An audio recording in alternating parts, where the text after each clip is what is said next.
আসসালামু আলাইকুম রহমতুল্লাহ। আশা করি সকলেই ভালো আছেন।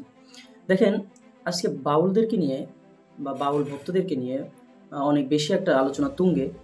সাম্প্রতিক সময়ে বাউলদের যে কুকীর্তি আমরা ফাঁস হতে দেখেছি, এটা আসলে শুধু আজকে না, এটা তাদের প্রতিষ্ঠা লগ্ন থেকেই এই সমস্যা বা তাদের এই নাস্তিকতা, এই ইসলাম বিদ্বেষী, রসুল বিদ্বেষী এই যে কথাগুলো, আল্লাহ বিদ্বেষী যে কথাগুলো, এটা প্রচলন হয়ে আসছে।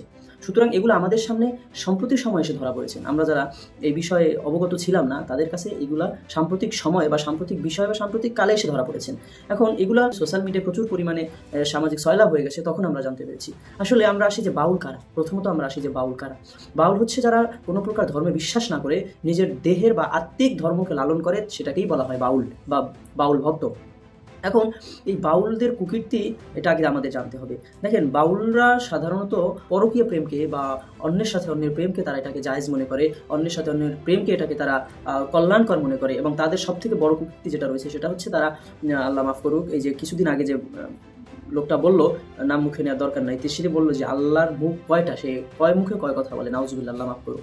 আসলে দেখেন, আমরা যদি কোরআন হাদিস থেকে এটা প্রমাণ করি যে আল্লাহর মুখ কয়টা, সেটা হচ্ছে আল্লাহর মুখ, কান, হাত, নাক সব কিছুই রয়েছে, কিন্তু আল্লাহ তাআলার মানুষের মতো মুখ, কান, হাত, গলা এরকম নেই। আল্লাহ সেটা হচ্ছে বৈশিষ্ট্যগতভাবে, কিন্তু মানুষের মতো এগুলো নেই। আল্লাহ তাআলা হচ্ছে সম্পূর্ণ নিরাকার, তার কোনো হাত, মুখ এগুলো হচ্ছে মানুষের মতো নেই। এবং দ্বিতীয় হচ্ছে যে তারা ক্ষমা সুন্দর দৃষ্টিতে দেখবেন যে তারা কুমারী নারীদের প্রথম যেটা হয় সেটাকে তারা পান করে এবং এটাকে তারা কল্যাণ এবং মহা ঔষধ এবং প্রতিষেধক হিসেবে তারা এটাকে মনে করেন। দেখেন কত পরিমাণ মানুষের মস্তিষ্ক বিকৃত হলে, মানুষ কত পরিমাণ নিচে নেমে গেলে এইসব ধারণা তারা লালন করতে পারেন। দ্বিতীয় হচ্ছে আমরা যে সাম্প্রতিক সময় কুষ্টিয়ায় যে দেখলাম বিশাল পরিসরে একটা মেলা অনুষ্ঠিত হয়েছে, আমাদের সেখানে সুশীল ভাইরা যাওয়ার জন্য আক্ষেপ করেছেন। আমার পরিচিত একজন, তিনিও আক্ষেপ করেছেন যে কখন যাব সেখানে। আসলে এটা হচ্ছে মানুষকে সম্পূর্ণ আকৃষ্ট করার, এবং বড় বড় লোক, বড় বড় ক্ষমতাবান লোকও দেখবেন বাউলদের প্রতি আকৃষ্ট। কারণ কি? কারণ হচ্ছে তারা কোনো ধর্মেই বিশ্বাসী না। তারা না হিন্দু ধর্মেও তো কিছু আপনার রেস্ট্রিকশন আসে, মুসলিম ধর্মে তো পুরোপুরি রেস্ট্রিকশন, এরপর বৌদ্ধ, খ্রিস্টান সব ধর্মেই কিছু না কিছু রেস্ট্রিকশন আছে। সুতরাং তারা সেই ধর্মকে না মেনে তারা বাউল ধর্মকে কেন তারা প্রাধান্য দিচ্ছে? কারণ ওই যে বাউল ধর্ম, তারা সম্পূর্ণ আত্মিকভাবে তার মনে যেটা চায় সেটা করতে পারে, যার কারণে অনেক মানুষ তারা বাউল ধর্মে বিশ্বাস করে। এবং সেখানে একটা ইন্টারভিউতে দেখেছিলাম যে এক লোককে জিজ্ঞেস করা হয়েছিল যে আপনি গাঁজা কেন খাচ্ছেন? তখন সে বলছিল যে এটা গাঁজা না, এটা প্রাকৃতিক সৃষ্ট, এটাকে খাওয়া যাবে, এটাকে গাঁজা বললে পাপ হবে, এটাকে খাওয়া যাবে। নাউজুবিল্লাহ। দেখেন কত পরিমাণ মানুষ নিচে নেমে গেলে এই মন্তব্য করতে পারে।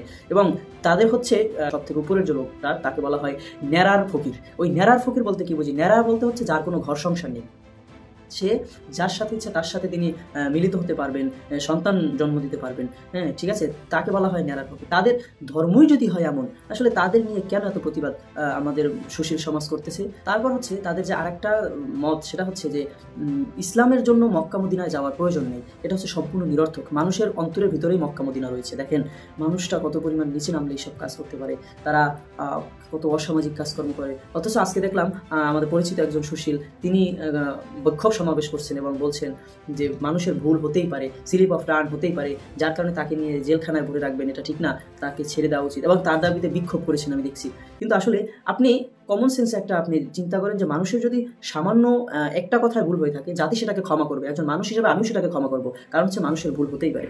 কিন্তু আপনার যদি প্রতি স্টেপে ভুল হয়, আপনার যদি স্টেপে নাস্তিকতা থাকে, ইসলাম বিদ্বেষী থাকে, রসুল বিদ্বেষী থাকে, সম্পূর্ণ ধর্ম বিদ্বেষী কথা থাকে, আমি তো আপনাকে সেটাকে ক্ষমা করবো না, এবং জাতি তো সেটাকে ক্ষমা করবে না। সুতরাং দেখেন, এখনো সময় আছে, আপনারা তওবা করুন, এইসব ধর্ম ত্যাগ করুন, এইসব মানুষের আত্মিক ধর্ম ত্যাগ করুন, এবং আমাদের ইসলাম ধর্মে, আপনি যেই ধর্মেই হন না কেন সেই ধর্মে দীক্ষিত হন, কিন্তু কোনো ধর্ম পালন করুন। এইসব ভণ্ডামি নামক ধর্ম, সেটাকে বাদ দেন। সকলে সুস্থ থাকুন। আসসালামু আলাইকুম।